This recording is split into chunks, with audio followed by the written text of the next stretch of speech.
오늘 말씀의 제목은 세상의 헛된 기대와 하나님 나라라는 제목으로 말씀을 나누겠습니다.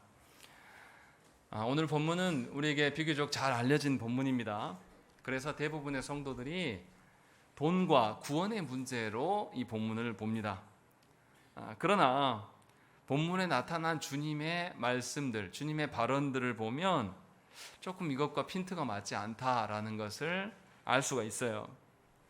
분명하게 예수님은 부자된 청년을 다 받아주시는 것이 아니라 청년의 그 어떠한 부분들을 지적하십니다. 그런데 그렇다고 해서 그러면 부자는 하나님 나라에 갈 수 없는 것이냐, 그런 것을 말하는 것은 아니에요. 그런 점에서 부자됨과 하나님 나라라고 보기에는 본문의 주제가 맞지 않습니다. 분명히 주님은 부자 청년의 어떠한 모습을 보고서 그것을 교정하시려고 하셨고, 그것이 제자들에게서 부자 청년이 떠나가고 난 이후에 제자들에게서도 논의가 되었던 것을 보면 분명하게 주께서는 계속 일관된 어떤 주제를 말씀하고 있다는 것입니다. 그래서 주님이 말씀하신 바가 무엇인지를 봐야 되는 거죠. 우리가 기대하는 방식이 아니라, 우리가 상상하는 방식이 아니라. 그래서 우리가 오늘 본문에서 얼마나 잘못 알고 있었는가, 그리고 하나님께서 말씀하시는 구체적인 주제는 무엇인가를 우리가 살펴보면 좋겠습니다. 먼저 이 부자 청년이 어떻게 등장하는가를 17절에 보여줍니다. 예수께서 길에 가시고 계시는 중에 한 사람이 달려와서 꿇어 앉아서 물었다라고 되어 있습니다. 마태는 이 사람이 부자였고 청년이었다고 밝혀줍니다. 그리고 누가는 이 사람이 관원이었다, 관직에 있는 사람이다 라고 알려주는 거예요. 그러니까 정황을 정리해보면 젊은 나이에 일찍 성공해서 관직에 올랐고 또 경제적인 부까지도 누리고 있는 사람이에요. 그러면 자기 수하에도 사람이 있을 것이고 이 사람이 공개적으로 길바닥에 꿇어 앉을 이유가 없습니다. 그런데 매우 공개적인 자리에서 매우 겸손한 태도를 취하고 있는 거예요. 주님께 그냥 와서 물어도 될 법한데 꿇어 엎드려서 꿇어 앉아서 주님께 질문을 던진다라는 거죠. 얼마나 멋있습니까? 이 정도면 우리는 대부분 다 칭찬할 겁니다. 생각을 해보세요. 우리 길거리 나가서 우리가 하나님의 사람이냐라고 누가 물은다면 우리가 기꺼이 너무나 당당하게 말하는 사람들인지를 한번 점검을 해보셔야 되는 것이죠. 그런데 제자들은 그렇게 하고 있어요. 지금 이 청년은 그렇게 하고 있는 겁니다. 매우 공개석상에서 자신을 낮추고 주님께 질문하고 있어요. 그리고 질문의 내용도 뭡니까? 17절에 보시면 영생에 대한 질문을 하고 있는 겁니다. 이 땅에서의 어떠함을 말하지 않아요. 그런 점에서 정말로 겸손하고 신앙의 태도가 매우 좋은 사람임을 알 수가 있어요. 그런데도 주님은 이 사람에게 어떻게 대합니까? 18절의 말씀 보시면 네가 어찌하여 뭐라고 말씀하시는 거예요. 이 말은 뭡니까? 주님이 그 사람의 태도에 대해서 태도와 무관하게 그 청년을 면박하는 정도의 수준으로서 대응해 주신다는 거죠. 너무 이상하지 않습니까? 이 정도면 우리는 충분히 이 정도 신앙인 찾아보기 어려운데 너무나 태도가 좋은데 이렇게 말합니다. 그런데 주님은 이것을 응해 주시지 않으세요. 그리고 18절에 뭐라고 합니까? 우리 한번 읽겠습니다. 시작.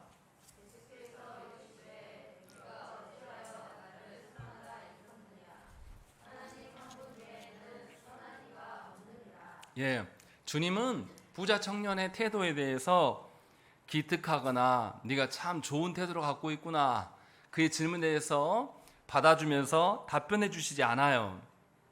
그 질문 자체가 문제가 있는 것처럼 오히려 되받아 주시면서 말씀하신다는 거죠. 그렇다면 청년이 생각하는 그 질문, 이것이 뭐가 잘못됐는가, 마가는 이것을 어떻게 드러내고 있는가가 매우 중요합니다. 17절에 보면 그가 뭐라고 질문하냐면 청년의 질문을 보세요. 선한 선생님이여, 내가 무엇을 하여야 영생을 얻으리까? 라고 하고 있어요. 분명하게 이 청년은 선한 선생님 앞에 와서 선한 일을 하면 영생을 얻을 수가 있을 거다라는 논리로 주 앞에 나와 있어요. 이 생각이 틀려먹었다는 거죠. 그래서 주님이 지금 이 이야기를 다르게 되받아치는 거예요. 18절에 네가 어찌하여 나를 선하다 일컫냐? 네 선의 기준이 도대체 뭐냐? 라고 묻고 있는 거죠. 뭐 때문에 나한테 선하다고 말하냐? 라고 말하고 하나님 한 분 외에는 선한 이가 없다. 네가 말하는 선한 기준이 정말로 하나님의 기준이냐? 라고 묻고 있는 거예요. 이것이 예수님이 청년의 질문을 지적하는 내용입니다. 그러니까 청년이 말하는 선의 기준, 두 번째는 영생을 사람의 손에 달려있는가, 이것에 대해서 주님이 질문하고 있는 거예요. 우리가 오해하지 말아야 될 것은 영생의 문제, 구원의 문제는 이 세상의 문제가 아닙니다. 영혼과 관련된 문제이기 때문에 이 세상에 통용되는 착한 일들, 선한 일들을 가지고서 영혼의 일들, 영생의 일들로 대체할 수가 없습니다. 그래서 주님은 우리가 볼 때 선한 것이 아니라 하나님께서 보실 때에 선한 것들이어야 된다고 선의 기준을 변경해 주고 계시는 거예요. 그래서 선의 기준은 하나님이 정하시기 때문에 영생의 문제도 하나님의 주권에 달린 것이지 사람에 속한 것이 아니다라는 것을 답변해 주고 있는 것이 주님의 말씀이에요. 그러니까 이 부자 청년이 생각하는 것은 뭐냐면, 또 부자 청년을 바라보고 있는 우리의 시각도 어떻습니까? 우리가 볼 때의 어떠한 기준으로 이 청년을 보면 겸손해 보여요. 그러나 청년의 질문의 내용을 보면 이 기준이 하나님의 기준이 아닙니다. 그냥 우리끼리의 기준인 거죠. 그래서 주님 앞에 선한 선생님이여 라고 말하는 게 옳지 않아요. 뭐라고 불러야 됩니까? 하나님이시여, 그리스도시여, 이렇게 부르는 게 정상인 거죠. 그런데 그냥 선생님인 거죠. 그냥 세상의 선한 기준으로 지금 묻고 있는 거예요. 그러면서 영원한 영생의 문제를 이 땅의 어떠함으로 대치하고 바꾸고 있는 겁니다. 이렇게 말하는 것에 대해서 주님은 단호하게 거절하십니다. 옳지 않다라고 이야기하면서 하나님의 기준에만 구원의 문제를 말할 수 있다라고 우리에게 이야기를 하는 겁니다. 여기서 우리가 한번 생각을 해봐야 돼요. 조국교회 안에서 심각하게 오해하고 있는 것은 무엇이냐면, 이러한 구도자가 뭡니까? 영원한 진리를 쫓아가는 그런 사람인 거죠. 구도자의 삶이면 우리는 매우 훌륭하다고 여깁니다. 이 정도면 괜찮지 않은가라고 생각해요. 그래서 하나님을 몰라도 구도자의 삶을 살아가는 것 자체로 존경하고 가치를 매겨요. 세상은 그렇게 할 수 있습니다. 하나님 모르니까. 그러나 하나님을 믿는 사람들은 그래서는 안 돼요. 영생의 주관자이신 하나님의 주권에 대한 심각한 도전입니다. 하나님의 권한에 있는 것을 끄집어 와서 우리가 볼 때의 그러한 어떤 종교 지도자, 우리가 볼 때 어떠함으로 우리는 계속 놓고 있는 겁니다. 그래서 놀랍게도 저국교회 안에서 성도들이 진짜 좋은 목사가 누구인지를 구별할 줄 몰라요. 왜 그렇습니까? 여전히 누구의 기준이에요? 우리들끼리 통용되는 기준으로 봤을 때 저 목사님은 말도 굉장히 좋은 말만 하고, 저 목사님은 모습도 보니까 선해 보이고, 뭐 어떤 이런 기준으로 성도들이 목회자를 바라봐요. 그렇기 때문에 계속 사람들의 어떠한만을 이야기를 하는 거죠. 그러나 하나님께서 말씀하시는 것은 하나님의 기준으로 사는 자여야 된다, 이 이야기를 하고 계시는 거예요.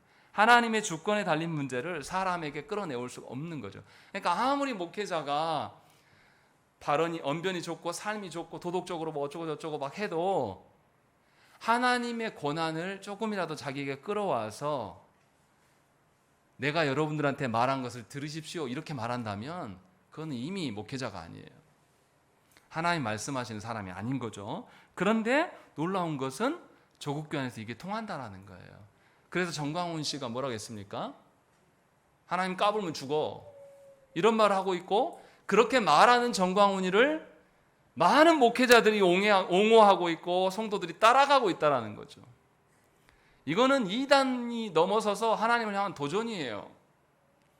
이런 발언이 실수를 할지라도 반드시 사과하게끔 해야 되고, 하나님의 기준을 막는 악한 자임을 모든 공교회가 인정할 수 있어야 되는데 어떤 교단도 이것을 우리는 결정해내지 못합니다. 왜냐하면 여전히 우리 안에서는 힘 있는 자가 우리의 보기에 어떠한 것으로 구원을 논하고 있기 때문에 이러한 것이 우리의 실정이라는 것이죠. 그러니까 사람의 어떠함으로 구원의 어떠함, 믿음의 어떠함을 말할 수가 있게 되는 겁니다. 교회 내 사람들 중에도 이렇게 생각하는 사람들이 너무나 많아요.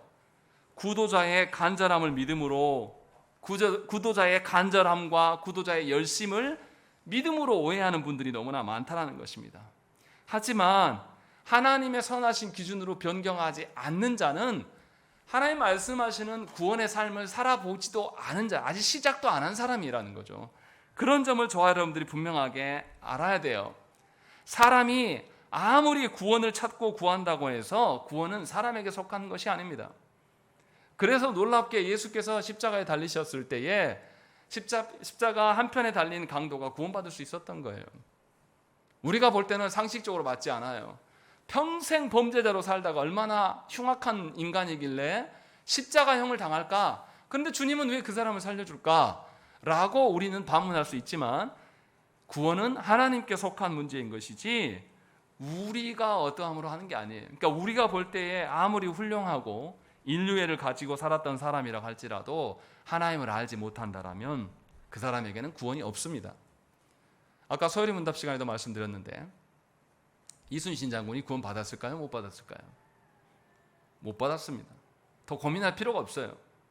그런데 우리는 여지를 남겨놔요. 그래서 어떻게 합니까? 그때 일본의 군대들 중에 이 그리스도 교도들이 있었고 이들이 실제 전쟁에 참전했는데 이순신 장군이 그들에게 복음을 받지 않았을까? 말하는 상상의 나래를 우리는 막 펼칩니다. 그렇게 해서 어떻게 해서든지 이순신 장군을 구원하고 싶어서. 그러나 구원은 하나님의 손에 달려 있습니다. 결코 우리의 추정치에 있지 않아요. 우리의 어떠함에 있지 않다라는 것이죠. 이렇게 우리의 거짓된 구원관을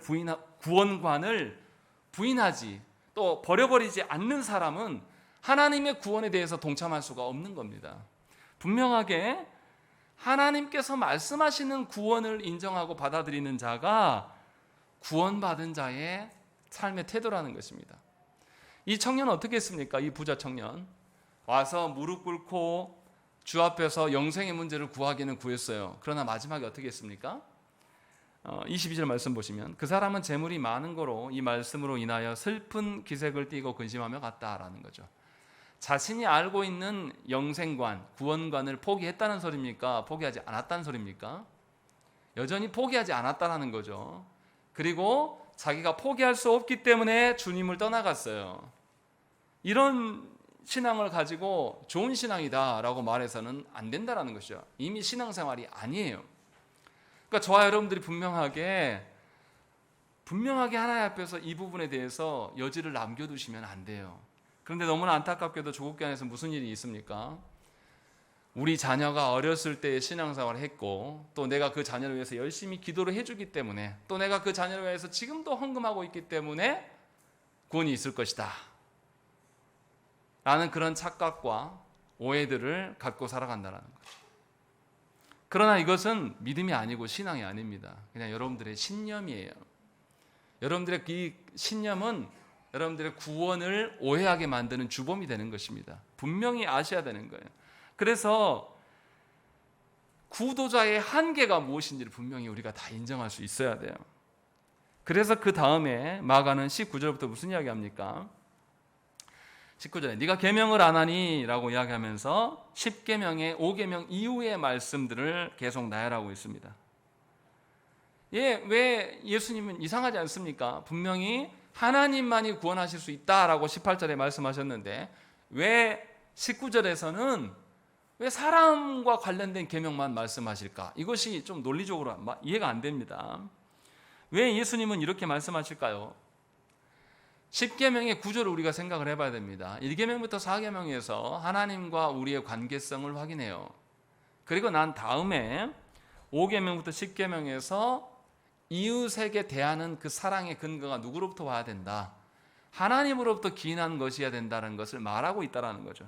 그러니 19절에 예수님께서 말씀하시는 이 5계명 이후의 모든 계명들의 지킴에 대한 근거는 하나님으로부터 해야 돼요. 사람의 어떠함이 있어서는 안 된다라는 거죠. 그리고 주님은 이것을 지키라고 말씀하셨어요. 명령하셨어요. 그때 청년이 어떻게 대답합니까? 20절로 읽겠습니다. 시작.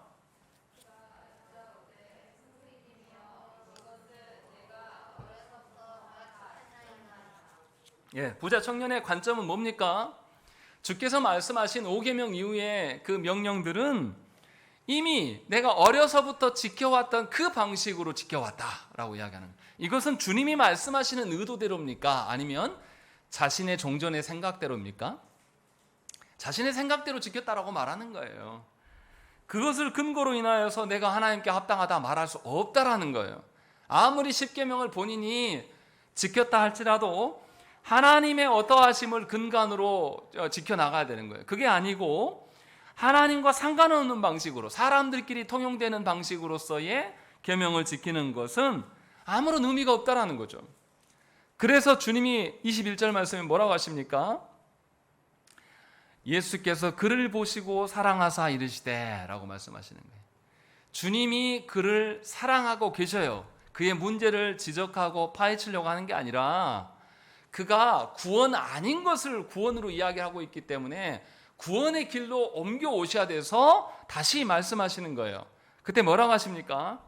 네게 아직도 한 가지 부족한 것이 있다. 이게 가장 중요한 이야기죠.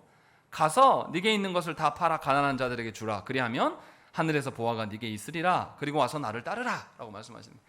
무슨 말씀입니까?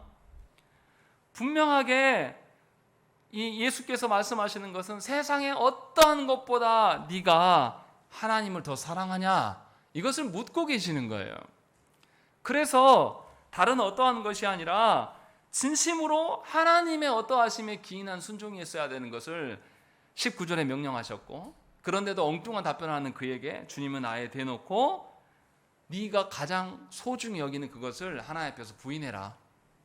그리고 온전히 하나님을 따르는 것이 정상 아니냐라고 우리에게 묻고 있는 겁니다. 그러나 이 청년은 주님의 말씀하심의 의미 앞에 순종하지는 않아요. 그냥 돌아갑니다. 자신이 생각할 때 어떠한 것을 근거로 서 있는 거예요. 여전히 변함없이 서 있는 거죠. 그러면 지금 예수님께서 말씀하시는 것은 부자이기 때문에 구원 못 받는다고 말씀하시는 겁니까? 아니면 하나님의 말씀하신 그 구원을 이루라고 말씀하시는 거죠? 두 번째인 거죠, 당연히. 부자이기 때문이 아니라 진정 네가 모든 것보다 하나님을 더 사랑하냐? 이것을 지금 계속 묻고 계시는 거예요. 그리고 나서 23절에 이어지는 그 본문의 말씀도 그것과 맥락이 같아 있습니다. 23절에 뭐라고 되어 있습니까? 우리 함께 읽겠습니다. 시작.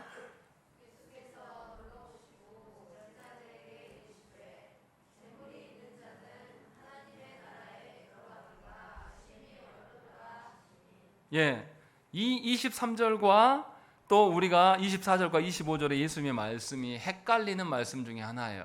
24절과 5절에도 얘들아 하나님의 나라에 들어가기가 얼마나 어려운지 낙타가 바늘기로 나가는 것이 부자가 하나님의 나라에 들어가는 것보다 쉬우니라. 이 말씀을 주님이 하고 계시는 의도는 뭡니까? 전체적인 맥락에 봤을 때 부자 천국 못 간다 요 이야기 하시는 것입니까? 아니에요. 이 세상의 어떠한 것보다 정말로 하나님을 사랑하냐, 세상의 어떠한 것보다 하나님을 더 사랑하는 것이 더 중요하지 않냐, 이 말씀을 하고 있는 거예요. 그러니까 부자가 하나님 나라에 들어갈 수 없다고 말씀하시는 것이 아니에요. 달리 말하면 가난한 사람이라고 무조건 영생을 얻을 수 있다 요 말하는 것도 아니라는 거죠.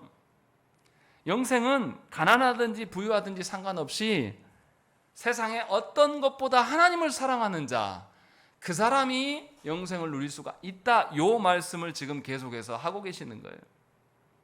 그것이 예수님의 계속되는 말씀이에요. 그런데 제자들의 태도를 보십시오. 어떻습니까? 24절의 말씀 보면 제자들이 그 말씀에 놀랬다라는 것이죠. 재물이 많이 있으면 하나님 나라에 들어가기 어렵다라고 말씀하시니까 이 말은 세상에 사랑하는 것들이 많이 생기면 하나님을 사랑할 수가 없다 이 말씀이신데, 제자들은 어떤 사람들입니까? 이미 예수님의 그 권세, 예수님을 누구라고 본 거죠? 다윗 시대의 그 정치적인 패권을 회복할 수 있는 그런 분으로 봤어요. 그래서 예수님 앞에서 내가 우의정 좌의정 하겠다 하고 싸웠던 그런 종자들이에요. 그러니까 이 사람들이 놀랄 수밖에 없어요. 그리고 그 다음에 예수님께서 부자가 하나님 나라 가는 것은 낙타가 바늘기로 들어가는 것보다 더 어려운 일이다 라고 말하니까 제자들이 26절에 매우 놀라 서로 말하되 그런즉 누가 구원을 얻을 수 있는가 라고 말하는 거예요. 이 말은 뭡니까? 예수님 말씀에 순종하는 것입니까? 아니면 예수님 말씀에 대해서 뭐 저게 인정이 되는 소리야? 말도 안 되는 소리야 이렇게 말하고 있는 겁니까? 후자예요. 주님의 말씀 인정하지 않아요. 이 사람들은 제자들임에도 불구하고 놀라고 또 매우 놀랐다는 거예요. 왜냐하면 본인들은 어떻게 생각하는 거예요? 하나님 나라의 복을 이 땅의 어떠함으로 대치시켰던 사람들이에요. 그래서 어떻게 생각하는 거죠? 관원을 보니까 세상에 관직도 높아요. 관직도 있어요. 또 부자까지 됐어요. 또 청년이에요. 젊은 나이에 모든 걸 이뤘어요. 이 사람은 하나님의 사람이라고 다 간주했다는 거죠. 왜냐하면 그의 삶이 보니 만사 형통하니까 하나님의 사람으로 간주한 거예요. 그런 사람이 못 들어간다고 하니 이 사람들이 놀랄 수밖에 없는 거죠. 왜냐하면 제자들의 영생관, 구원관도 뭐에 있는 겁니까? 사람들의 어떠함으로 아직까지도 그 생각을 갖고 있는 거예요. 하나님의 주권에 있다라고 믿지 않는 겁니다. 우리는 어떻습니까? 여러분들은 여러분 자신을 뭘로 보십니까? 대부분의 사람들이 여러분들을 포함하여서 혹은 세상의 가치와 세상의 질서로 인하여서 여러분들을 평가하지 않습니까? 내가 이 나이 되어서 뭐 해야 되고 내가 이 나이에 대해서 뭔가를 많이 이뤘어야 되는데 못 이룬 것 때문에 슬프십니까? 그렇다면 여러분들도 부자 청년과 다를 게 하나도 없어요. 여전히 나를 그렇게 바라보는 거예요. 주님 앞에서 하나님이 나를 택해 주신 것에 대해 근거를 두고 나는 이 땅에 살지만 영생, 하나님 나라의 것들을 계속 드러낼 수 있는 자로 나를 굉장히 가치 있는 자, 귀한 자로 보는 것이 아니라 세상의 가치로 나를 바라보는 사람들은 나는 정말 별 볼 일 없는 사람이야. 그래서 원통하고 가슴 아프고 괴로워요. 나를 그렇게 보는 거죠. 자기 자신을. 하나님 앞에서가 아니라 세상 앞에서 나를 보는 거예요. 이런 사람들 뭐하고 살겠습니까? 여전히 세상의 것들을 못 채웠기 때문에 한스러워요. 그래서 그것을 가지고 하나님께 부르짖고 구합니다. 또 그런 관점으로 자신을 보니까 자신감도 없어요. 우주 만물을 창조하시고 우리를 다스리시고 우리를 영원한 나라에 이끄실 그 하나님이 나와 함께 계시는데 그러한 자존감이나 그러한 담대함이 우리 곁에 없다라는 거죠. 왜요? 하나님의 기준을 우리 가운데 심어두지 않게. 하나님의 기준 같은 거 아무리 말해도 필요가 없는 거예요. 안 들어요. 자신의 기준을 계속 고집하는 겁니다. 주님은 계속 이 말씀하고 계시는 거예요. 돈 때문에 하나님 나라 못 간다 이 본문 말하는 게 아니에요. 정말로 하나님 나라, 하나님을 가장 소중한 것으로 네가 여기고 있는가? 이것을 지금 우리에게 묻고 있는 겁니다. 그것을 근거로 우리가 주 앞에 서야 되는 거예요. 그렇지 아니하면 엉뚱한 것을 볼 수밖에 없는 겁니다. 하나님 앞에 있는 것 같지만 사실 하나님 앞에 있지 않는 제자들 보세요. 제자들이 정말로 예수님의 마음을 알고 있고 예수님의 가르침을 인정하는 사람들입니까? 그렇지 않다라고 마가는 우리에게 말하고 있는 거예요. 그래서 27절에 주님 뭐라고 하십니까? 우리 읽겠습니다. 시작.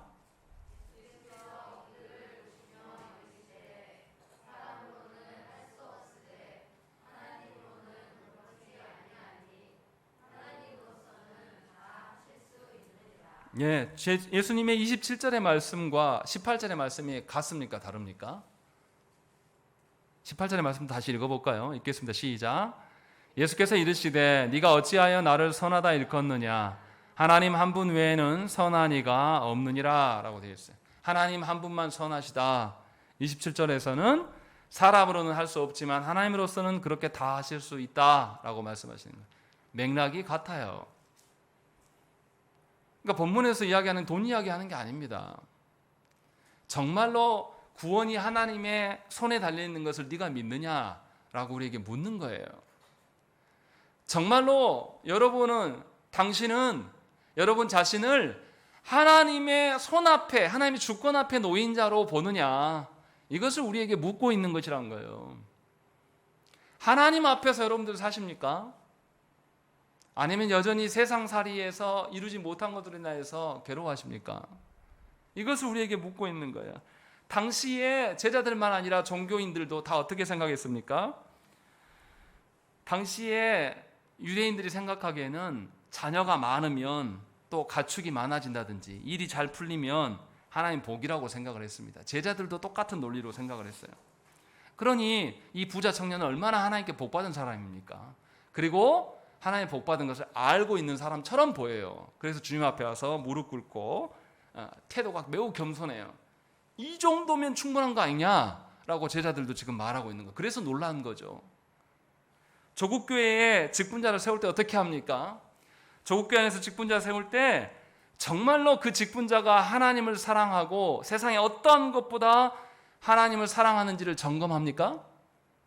그거 점검하지 않잖아요. 그거 점검하려고 했습니까? 그렇지 않아요. 어떤 거 합니까? 이 시대에서, 이 세상에서 얼마나 영향력이 있는가, 그리고 이 시대에 얼마나 힘 있는 자고 큰 자인가를 근거로 인하여서 믿음과 신앙을 결부시키지 않습니까? 우리 다 그렇게 소망하잖아요. 예수 믿었으니 내 자녀 일이 잘 되고 내 질병의 문제가 떠나가고 다 해결되는 것이 하나님 복이 아니냐? 이거 많이 들어본 이야기 아닙니까? 이것이 교회 안에서 계속 되새어지고 있고 이것이 우리가 너무에게 익숙하게 돼버렸다는 거예요. 이것이 비극인 거예요. 세상 논리를 그대로 가지고 와서 세상의 일들인데 우리는 그것이 교회라고 말해요. 그래서 예수 믿으면 복받고 잘 된다. 늘 말씀드리지만 예수께서 이 땅에 오실 때 복받고 잘 됐습니까? 예수님의 12제자들은요 다 복받고 잘 됐어요? 전부 순교당했어요. 하나도 제대로 살아있는 사람이 없어요. 그냥 전해오는 문서들에 보면 그냥 안 죽어요. 거꾸로 매달려서 죽고요. 목 잘려 죽는 사람도 있고 다 비참하단 말이에요. 처참해요. 그런데 여러분 예수 왜 믿습니까? 예수님 제자들 되면 그렇게 된다니까요. 그러면서 구원의 이야기를 말씀하신 거예요. 그런데 왜 예수 믿으면서 세상에서 높아지지 못해서 그걸로 눈물바람하면서 하나님께 그것을 구합니까? 예수 안 믿는 거예요. 기존에 우리가 들었던 그 방식, 이 조국교회 안에서 통용됐던 그것이 신앙이 아니란 말이에요. 주님이 오늘 대놓고 말씀하시잖아요. 그래도 우리는 베드로처럼 말하죠. 베드로가 뭐라고 합니까? 28절에 베드로가 여짜와 이르되 보소서 우리가 모든 것을 버리고 주를 따랐나이다 라고 이야기하는 거죠. 실제로 마가복음 3장에 보면 베드로가 가정과 친척을 다 버리고 왔다라고 기록이 있어요. 그래서 베드로가 뭐라고 말하는 거죠? 베드로가 그나마 주님의 뉘앙스를 약간 힌트를 채긴 챘어요. 그래서 뭐라는 거죠? 주님 나는 다 버리고 왔어요. 이렇게 말해요. 그때 주님이 베드로의 말씀을 인정해 주실까요? 인정해 주지 않을까요? 그 말씀 보십시다. 29절 말씀.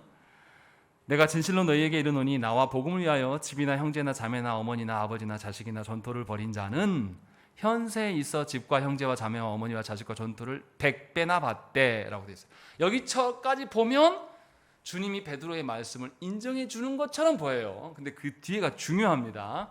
뭐라고 되어 있습니까? 박해를 겸하여 받고 내세에 영생을 받지 못할 자가 없느니라 라는 것이죠. 베드로 네가 말하는 대로 진정으로 모든 것을 두고 왔다라면 100배를 더 받을 거다. 그런데 이상한 건 뭐냐면 박해를 겸하여 받고 영생을 받게 될 거다라고 이야기하는 거예요. 그럼 주님이 말씀하시는 것은 뭔가 핀트가 다르다는 거죠. 주님이 지금 베드로에게 말씀하시는 것은 베드로의 기대와 사뭇 다른 것이다 라는 것을 우리에게 알려주고 있는 거예요. 무슨 말입니까? 100배나 더 받게 된다. 이 의미가 무엇인지 생각을 해봐요. 유대 당시 1세기 유대 사회에서 예수님을 따른다는 것은 어떤 의미입니까? 유대 공동체에서 머물러 있는 겁니까? 머물지 못하는 거예요? 추방당하는 개념이에요. 유대 공동체에서 쫓겨나야 돼요. 그러니까 박해와 추방을 당할 수밖에 없고 그로 인하여서 가족을 버려두고 예수님을 따를 수밖에 없다라는 그런 이야기를 지금 말씀하고 있는 거죠. 그리고 나서 이 전토를 포기하고 가족들을 포기한 자들에게 주께서 가족과 전토의 영역을 바꿔주심을 생각을 해야 돼요. 예수께서 우리가 앞전에서 보았잖아요. 6장인가요? 그 말씀 보면 예수님 당신의 가족이 여기 있습니다 라고 했을 때 예수님 뭐라고 하셨습니까? 누가 내 가족이냐? 내 말씀을 듣고 지키는 자가 그가 바로 내 가족이다. 내 어머니요 내 형제다라고 주님이 분명히 말씀하셨어요. 다시 말하면 무슨 말입니까? 베드로가 기대하는 이 가족을 버림에 대한 100배는 어떤 식으로 하나님께서 채우시겠다라는 거죠? 하나님 나라의 가족으로 채우시겠다고 말씀하시는 거예요. 혈육적인 그 가족으로 채우는 개념이 아니라 하나님 나라의 백성이 되면 어떻습니까? 이제 그리스도 안에서 모두가 한 가족이 한 몸이 된다는 거죠. 그것으로 하나님께서 대상자를 바꾸시겠다라고 말씀하시는 거예요. 그리고 두 번째는 전토가 바뀌어요. 마태복음 9장 37절과 38절 말씀에 뭐라고 되어 있냐면 이에 제자들에게 이르시되 추수할 것은 많되 일꾼이 적으니 그러므로 추수하는 주인에게 청하여 추수할 일꾼들을 보내주소서 하라 하시니라 되어 있어요. 전에는 이 땅에 농사 지으면서 상업하면서 그것을 계속 꾸려야 될 사람들인데 이제 주님 앞에 오게 되니까 뭘 추수하라는 거죠? 하나님께서 택한 영혼들을 추수해야 될 것이다. 그러니 너희의 일할 터전이 전에는 정말 땅이었는데 이제는 세상이 된 것이다 라고 말씀하시면서 하나님 나라의 추수꾼이 되어라 라고 우리에게 바꾸어 주셨음을 지금 말씀하고 있는 거예요. 그래서 박해가 겸하여지고 100배나 많다라는 거예요. 생각을 해보십시오. 우리가 이 땅에서 우리가 소유한 땅이 얼마나 넓겠습니까? 기껏해야 얼마 정도겠죠. 그런데 하나님 나라의 복음을 들고 주 앞에 서는 사람들은 전 세계가 추수할 터전이 되는 것이고 전 세계 모든 영혼들이 하나님 앞에서 돌이켜야 될 영혼들로 바라볼 수가 있게 되는 거예요. 그래서 100배 이상의 넓어짐을 지금 주님이 말씀하고 있는 거예요. 그러니 우리의 생각의 틀을 바꾸지 아니하면 우리는 여전히 하나님과 무관한 자로 살 수밖에 없습니다. 더 중요한 것은 무엇입니까? 31절 말씀이 충격적인 말씀이에요. 읽겠습니다. 시작.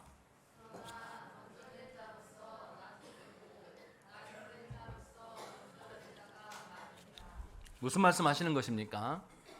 앞뒤가 바뀐다는 말씀 하고 싶은 것입니까? 아니에요. 먼저 되고 나중 되고 되는 것에 주권이 누구에게 있다? 하나님께 있을 것이다 라고 말씀하신 거예요. 그러니까 하나님께서 가족됨을 혈육에서 그리스도의 피값으로 세우신 가족으로 바꾸시고 그가 활동해야 될 일할 터전을 세상의 어떤 직업의 현장에서 하나님 나라의 영혼을 구원하는 현장으로 바꾸신 이것을 수용하는 자에게 하나님이 먼저 되게 하실 것이다 라고 그런 거예요. 아무리 예수를 빨리 믿고 자기의 연륜이 있고 경험이 있다 할지라도 하나님이 내 구원의 주권자 되심을 인정하는 그 사람만이 하나님 앞에서 가치 있는 자가 될 것이다. 이것이 하나님의 주권이다 라는 것을 우리에게 알려주고 있는 거예요. 그러니 우리 생각대로 사람들 앞에서 내가 예수를 수십 년 믿었고 내가 믿는 중에 내가 어떤 직분도 했고 내가 그것으로 인하여서 어떤 교회를 내가 개척에 참여했고 내가 뭘 세웠다. 하나님이 그거 다 계산해 주실까요? 하나님 앞에서는 하나도 카운트할 수가 없는 것들이에요. 왜요? 여전히 그 사람은 사람들이 말하는 그 선, 사람들이 말하는 그 어떠한 것으로 영생의 것들을 말하고 싶었던 거예요. 그것으로 괴로운 거죠. 여러분들은 어떻습니까? 여러분들이 기대하는 그 방식으로 지금 주 앞에 나온 것은 아닐까요? 여러분들이 기대하는 방식으로 예배하러 나왔다라면 하나님과 상관이 없는 거예요. 내 문제가 이렇게 심각한 상황이 있는데 하나님께서 이것을 해결해 주실 것이다 라고 믿고 나왔다라면 여러분들은 미안하지만 하나님과 상관이 없는 자들입니다. 하나님은 계산하지 않아요. 여러분들의 그러한 것들을 헌신이라고 보지 않습니다. 하나님이 말씀하신 하나님이 주인 되심을 인정하고 우리가 행하는 것, 거기서부터 하나님께서 기억하실 거예요. 이것을 우리가 바꾸지 아니하면 계속 쓸데없는 것을 근거로 인하여서 교회 안에 머무르게 되는 것입니다. 자신들의 어떠함을 구원의 근거로 내세우면서 자신의 헌신과 노력이 이만큼인데 하나님이 합당하게 보상해 줘야 되지 않겠냐라는 이 논리를 펼 수밖에 없어요. 그래서 여러분들이 많이 들었던 말씀 중에 뭡니까? 심은 대로 거둔다. 하나님께 심어라. 그럼 하나님 복 주실 것이다.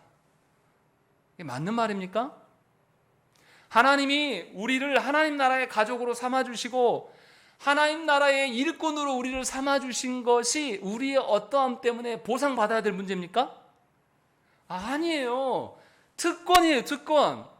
세상의 논리에 매이지 않고 이제는 하나님 나라를 세워갈 수 있도록 기회 주심인데 그 기회 주신 것을 근거로 인하여서 내가 이만큼 일할 테니 하나님 보상해 주세요. 이렇게 말하는 게 말이 되냐고요. 근데 조국 교회는 우리는 그렇게 말하고 있다는 거죠. 그래서 자꾸만 하나님께 헌신하면 하나님 복 받게 해주고 보상해 준다. 하나님 나라의 상급 바라보고 살아라. 이게 말이 됩니까? 상급을 기대한다는 것 자체가 뭡니까? 자신의 기대감을 포기했다는 소리입니까? 포기하지 않았다는 소리입니까? 여전히 살아있는 거예요. 하나님 앞에 내가 이렇게 주일 성수하고 내가 가정 예배도 이렇게 드리고 하면 하나님이 우리 좋게 하시겠지? 이 상급 논리, 이런 식으로 나아가는 것은 여전히 여러분들의 기대를 포기하지 않는 겁니다. 하나님이 나의 하나님 되어주신 것이 충분해요. 거기에 안전함이 있는 겁니다. 그래서 내가 이 땅의 일을 열심히 하지 않아도 하나님 나를 살리신다라고 믿는 것이고, 내가 이 땅에서 생애가 짧아도 이 이후에 영생의 삶이 있기 때문에 하나님의 손에 달려있다라고 믿을 수가 있게 되는 거예요. 그것을 지금 우리에게 말하고 있는 거예요. 이 10장의 전체를 한번 생각을 해보세요. 10장에 제일 처음에 무슨 사건이 나왔습니까? 이혼의 문제를 다뤘어요. 이혼의 문제를 다룰 때 사람들이 어떻게 했습니까? 하나님이 원래 말씀하시는 결혼 생활을 생각한 것이 아니라 자신들의 상황 논리에 펴서 이혼하고 싶으니까 모세의 어떠한 것들을 가져와서 자기들이 하나님 허용해 줬다, 이렇게 말하면서 계속 주장했어요. 그때 주님 뭐라고 하셨습니까? 하나님 말씀하신 거 봐라. 우리가 하나님 명령 앞에 순종하지 않으시니까 하나님께서 기다려주시고 그냥 허용해 주신 은혜 가운데 있기 때문에 우리가 뭘 봐야 된다? 다시 명령하심으로 보는 게 정상 아니냐? 요 이야기를 이미 앞서서 하신 거예요. 그리고 이어지는 사건에서도 무슨 이야기합니까? 아이를 내세우면서, 그때 당시에는 아이는 어떤 존재예요? 아무런 힘이 없고 연약한 존재란 말이에요. 가치 없는 자예요. 그런데 그 자를, 아이를 세워놓고 아이처럼 하나님 나라를 대하지 않는 사람은 천국에 갈 수 없다고 주님 말씀하세요. 무슨 말입니까? 순전하게 아이가 어떻게 합니까? 아이가 엄마 앞에서 모든, 엄마가 본질의 목적이에요. 엄마의 그 온기와 엄마의 그 따뜻함 속에서 모든 평안함을 누리잖아요. 그런 식으로 하나님의 주권을 인정하고 하나님 품에 사는 자, 그 사람이 하나님 나라 갈 수 있다는 것을 말하고, 그 다음에 대조적으로 이어지는, 세상으로 봤을 때 젊은 나이에 성공해서 부자 되었고 관원인 사람이 왔는데 비교해 주는 거예요. 누가 하나님의 사람이냐 라는 것을 마가는 우리에게 계속 이야기를 하는 거예요. 중요한 게 뭡니까? 하나님 앞에서 순전한 마음으로 정말로 하나님을 사랑하는 것이 궁극적으로 목적이 되지 아니하면 우리는 하나님 나라 백성일 수가 없다라는 것을 전제로 말씀하고 있는 거예요. 이게 가장 중요한 거죠. 그러면 이제 물을 수가 있어요. 그러면 목사님, 하나님만 사랑하면 나는 어떻게 하라고요? 다시 말씀드리지만 어미 품에 파고드는 자녀를 어미가 내버려 둡니까? 그런 엄마가 어디 있어요? 사람도 그렇게 해요. 하나님 사랑함으로 하나님이 주신 것들로 만족하며 사는 사람을 하나님께서 내버려 두십니까? 하나님 돌보신다니까요. 그건 이미 전제되어 있는 이야기예요. 그것을 못 믿으니까 우리가 계속 우리 논리를 놓지 않는 거죠. 하나님께서 당신의 사랑하는 백성들을 그냥 내버려 두시겠습니까? 그렇지 않는다니까요. 그런 삶을 사시라고요. 정말 제 이야기에서 죄송한데 개척해서 오늘까지 살면서 빚 안 지고 살고 있어요. 여러분들 한 달에 100 얼마로 한번 살아보세요. 사라지는가? 근데 사라지더라니까요. 저희보다 더 돈 못 버는 분이 있습니까? 저희 교회에서? 근데 하나님 빚 안 지게 하고 살게 하신다고요. 그런 재미를 느끼시라고요. 하나님의 어떠하심이 그 속에 있다는 거죠. 그거 믿으니까 앞날이 두렵지 않아요. 첫 시작할 땐 저도 굉장히 두려웠어요. 계산이 안 돼요, 계산이. 앉아서 송도는 오지 않고 재정은 없고 혼자 계산기 두들리면서 송도 몇 가정 이상은 돼야 될 텐데 이런 적 많았습니다. 그 논리 포기하지 못하면 송도 한 명 오는 거에 대해서 어쩔 줄 몰라 하고 또 한 명이 떠나가면 시무룩해져요. 하나님이 계신데 사람들 오고 간 때문에 이상한 짓을 한다니까요. 그것이 신앙생활입니까? 그것이 하나님 앞에서 사는 거예요? 얼마나 어리석으면 하나님께서 그것을 깨닫게 해주십니까? 그리고 말씀을 이미 주셨어요. 하나님께서 살게 하신다라는 것들을. 지금 그 말씀을 우리에게 하고 있는 거예요. 그러니 저와 여러분들이 생각하는 그 구원관과 하나님의 다스림에 대한 개념들을 던져버리지 않으면 정말 하나님 앞에 다시 돌이켜서 하나님 말씀하신 바대로 여러분들이 서지 아니하면 맛볼 수가 없는 겁니다. 계속 신앙생활을 해나가도 외형적인 제자로 머물 수밖에 없는 거예요. 왜 그렇게 신앙생활을 하냐고요. 왜 그렇게 살아가면서 아둥바둥 살아가냐 이 말이에요. 하나님 앞에서 살아야죠. 사람 앞에 사니까 우리 어떻게 합니까? 우리 스스로 적당한 수준을 정해요. 예배도 몇 번 참석하면 될 것 같고 헌금도 이만하면 될 것 같고 내가 교회 안에서 이 정도면 되겠지. 이것 정도 해놓고 퉁친단 말이에요. 하나님이 그걸 인정하겠냐 이 말이죠. 네가 지금 그 속에서도 이만큼 했으니까 잘했다고 하나님 하시겠습니까? 이거 아무런 상관없는 이야기예요.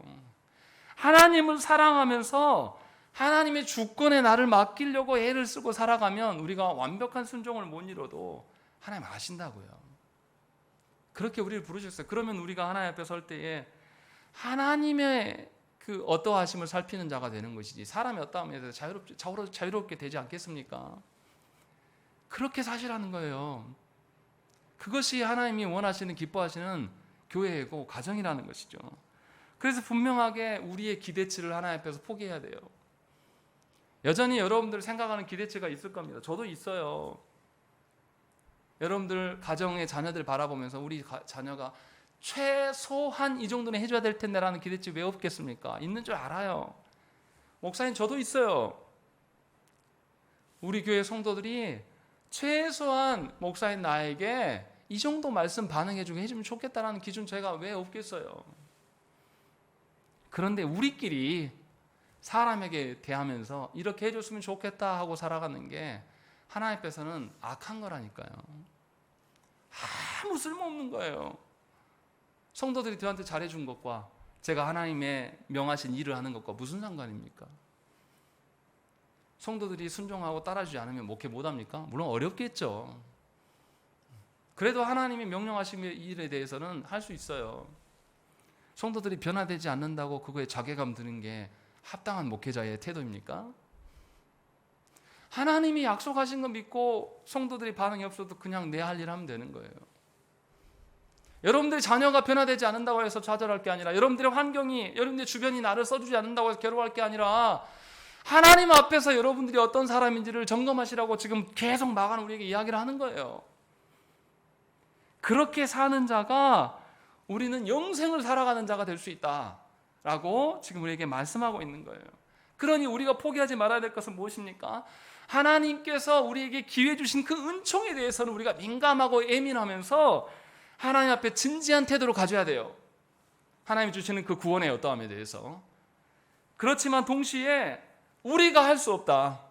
하나님의 은혜로만 가능한 것을, 하나님의 주권을 계속 인정하면서 살아가는 거예요. 그렇게 살아가면 어떻게 하겠습니까? 내 삶에 있어서 내가 기대한 바대로 안 돼도 내 기대치는 이미 버렸기 때문에 실망스럽지 않아요. 기다릴 수 있어요. 성도들이 기대하였던 성도가 기대한 대로 변화되지 않고 계속 헤매이면 목사가 마음이 아프기도 하지만 절망도 될 때도 있어요. 그런데 하나님의 살아계심, 다시 하나님 얼굴을 보고 나면 나도 그랬구나. 저 영혼에게 더 기회를 줘야 되겠다. 더 기다려야겠다. 평온한 마음이 있어야 되는 게 정상 아니겠습니까? 여러분들도 같은 논리로 살아가시라는 거예요. 주께서 지금 우리에게 그 말씀을 하는 거예요. 그러니 내가 먼저 되고 나중 되고 하나님이 주권대로 되는 거 괜찮잖아요. 하나님이 나를 이 땅의 혈육의 관계로, 사람들의 관계로 보시지 않고 하나님 나라의 그 질서 가운데 가족됨으로 나를 부르셨고, 또 이 땅에서의 어떤 일터의 그런 사람이 아니라 하나님 나라의 일꾼으로서 우리를 불러주셨으면 우리는 하나님의 손 안에서 하나님께서 주시는 대로 받고 먹고 자라가면서 살아가면 되는 거죠. 그러한 복을 우리에게 주셨다라고 말씀하시는 거예요.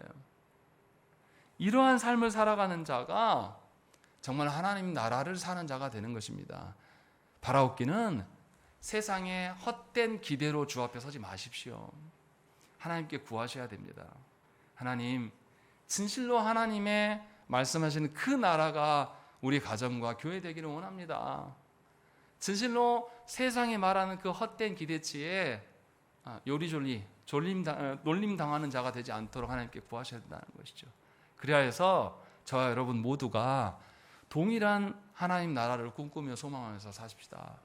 그것이 진정으로 하나님 나라를 누리게 하는 방편입니다.